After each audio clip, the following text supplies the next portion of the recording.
Doctor BR Ambedkar Konaseema జిల్లా రామచంద్రపురంలో 7వ రోజుకు చేరుకున్న అంగన్వాడీ నిరవధిక నిరాహార దీక్ష. ఆర్డీఓ కార్యాలయం ముట్టడిని అడ్డుకున్న పోలీసులు.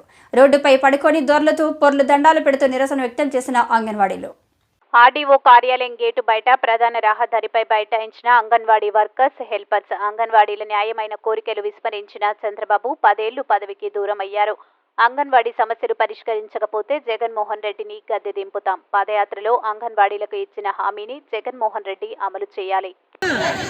కేసీఆర్